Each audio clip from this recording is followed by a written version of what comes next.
Tell us the first stereotype about space that you know.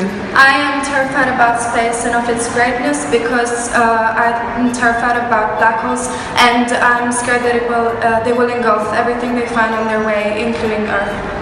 Do you believe in horoscopy? Yes, of course I do. Every time that I feel like doing something special, I buy myself magazines and I read it. For example, when I fancy a boy, I want to read a couples and I want to see if he's ever gonna like me. Tell us something about aliens that you know. I think that aliens, as like the common people think that they're like green and scary, I don't think they exist, but I think that some form of being exists in the universe because it's too big to be only like human beings on the Earth. What is, in your opinion, the most important quality for an astronaut? I think an astronaut needs to be brave and physically fit, and very important that he can adapt to any sudden changes in what's around him.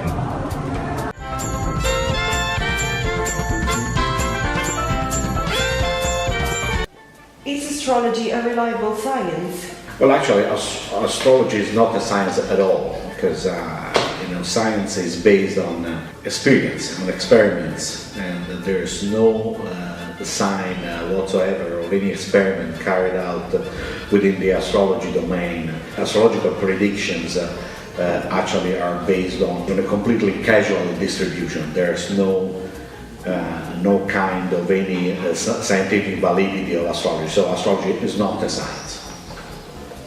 Can you tell us two of the most important recent results in the aerospace field? There have been many. One is has been derived by two missions.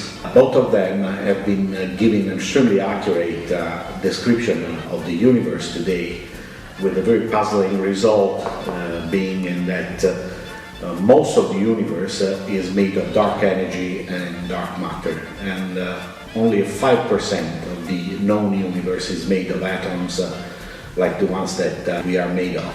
Another mission that I would like to mention is the Cassini mission, which has been a joint NASA, ESA and ASI mission dedicated to the planet Saturn and its moons. The mission is still working, still giving data, but there have been so many fantastic results, so I'd better stop here. Can we be sure that the lunar landing of 1969 has happened for real? Yes. Because there are a lot of evidences of this. If one still does not believe to that, I would suggest to go to the NASA Lunar Reconnaissance Orbiter website. The LRO mission has photographed the whole surface of the moon with an unprecedented resolution. If one still does not believe, well, the only possible solution would be to go on the moon and touch by hand. Can you summarize the typical day of an astronaut in a spacecraft? So let's talk about a typical day in the International Space Station, which is still around the orbit. It's a huge spacecraft. The sides, including the solar panel, is like a football field. An astronaut is woken up by the mission center. The mission center has a whole list of activity that an astronaut should carry out. Then there's a lot of housekeeping activity. You have to keep the space station reasonably clean. There are some physical exercise to do. One has to eat, have to clean up, have some free time to communicate with family and so on. So it's kind of similar of a typical day that we have, but mission control is very strict, since astronaut time is extremely expensive.